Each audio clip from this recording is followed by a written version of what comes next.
देश में कोरोना के चलते हाहाकार मचा हुआ है। हर तरफ बस नेगेटिव ही नेगेटिव न्यूज मिल रही है।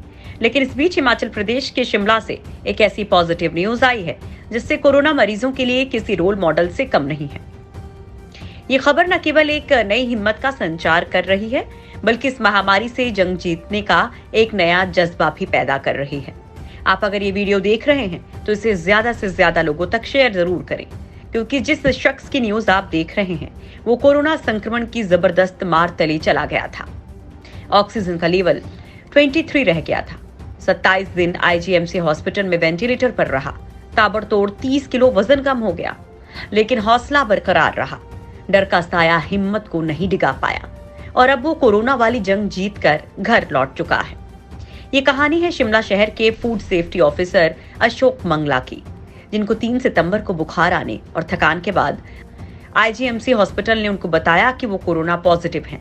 12 सितंबर को आईजीएमसी हॉस्पिटल में तबीयत काफी खराब होने पर भर्ती किया गया। सांस लेने में तकलीफ होने लगी और तबीयत बिगड़ने पर वेंटिलेटर पर रखा गया, जहां वो 2 अक्टूबर तक वेंटिलेटर पर रहे। इस दौरान उनका वजन 30 किलोग्राम तक घट गया। ऑक्सीजन लेवल कई बार 30 से नीचे गया। उसके बाद मेरी ऑक्सीजन लगातार 30 से नीचे जा रही थी। 23-24, 22-23-24 लगभग ऐसे जा रही थी। वेंटिलेटर फुल होता था तब भी मेरी ऑक्सीजन नहीं बन पा रही थी। 2 अक्टूबर के बाद तबीयत में हल्का सुधार होने लगा था। आईजीएमसी से छुट्टी दे दी गई थी, लेकिन कुछ दिन घर में रहने के बाद दोबारा उनकी तबीयत बिगड़ गई। दोबारा जांच में पता चला कि फेफड़ों में दिक्कत है। मेरे 90% लंग्स जो थे वो डैमेज हो चुके थे। 10 अक्टूबर को फिर से आईजीएमसी में दाखिल किया गया। 25 अक्टूबर को दोबारा सांस थमने लगी और फिर से उन्हें वेंटिलेटर पर डाल दिया गया। इस दौरान 7 दिन वेंटिलेटर पर रहे। बाद में उनकी तबीयत में सुधार होने लगा और आज वो अपने पैरों पर खड़े हैं। यानी कोरोना को हराया जा सकता है और आपको भी इनकी ये कहानी जरूर सुननी चाहिए। इस दौरान मेरे साथ कई ऐसी दुर्घटनाएं या घटनाएं हुई। दुर्घटना मैं इसलिए नहीं बोलूंगा क्योंकि मैं रिकवर कर गया हूं। रिकवर करने के लिए सबसे बड़ा मूल मंत्र क्या है? अपने आप पे विश्वास, अपनी विल पावर, अपने आप पे भरोसा, अपने भगवान पे भरोसा, आपका जो भगवान रूपी डॉक्टर जो आपको ट्रीट कर रहा है उन पे भरोसा, और खाना नहीं छोड़ना। खाना आपने लगातार 3 टाइम खाना जरूर खाना, क्योंकि जब आप खाना नहीं खाएंगे तो आपको कोई भी मेडिसिन काम नहीं करेगी।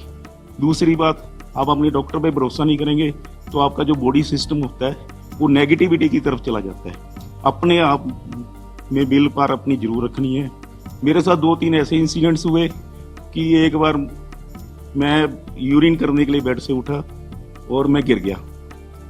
मैं नीचे जमीन पे पड़ा हूँ। डॉक्टर साहब मेरी आंखें चेक करके बोल रहे हैं, मंगला जी आपने मेरा साथ छोड़ दिया। मैंने बोला डॉक्टर साहब एक ट्राई और मारो। ये नहीं मैं कहता कि मैं बहुत शूरवीर हूँ, लेकिन मैं ये कहता हूँ ये विल पावर होती है। आपके पीछे अपने आपके परिवार की, आपके दोस्तों की, आपकी सोसाइटी की एक स्ट्रेंथ होती है जिसकी वजह से आप ये सब शब्द बोल पाते हैं। और ये मेरे साथ ये सेम इंसिडेंट लगातार 2 बार हुआ। एक दिन छोड़कर हुआ, एक दिन आज हुआ, एक दिन परसों हुआ, लाइक दैट। उसके बाद मेरी ऑक्सीजन लगातार 30 से नीचे जा रही थी। 23-24, 22-23-24 लगभग ऐसे जा रही थी। वेंटिलेटर फुल होता था तब भी मेरी ऑक्सीजन नहीं बन पा रही थी। उन सब के पीछे मैं अपने आईजीएमसी का जो अमला है उसका बड़ा शुक्रगुजार हूँ। डॉक्टर्स ने मेरे लिए बहुत मेहनत की।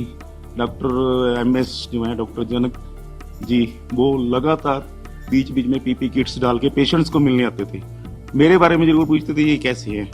बीच में 2-3 बार डॉक्टर्स ने प्रोग्राम बनाया कि इनकी वो ऑपरेशन करके क्या बोलते हैं स्टेरिल आइसोलेशन कर दी जाए, पाइप्स डाल दी जाए लंग्स को सीधी। लेकिन हर बार ऐसा ही होता था कि मैं बोलता नहीं डॉक्टर साहब एक ट्राई और मार के देखो, मैं ठीक हो जाऊंगा। ये है आपकी स्ट्रेंथ, आपकी विल पावर, जो मैं सभी कोरोना पेशेंट्स को बोलना चाहूंगा। पहले तो किसी को कोरोना होना ये बहुत गंदी बीमारी है।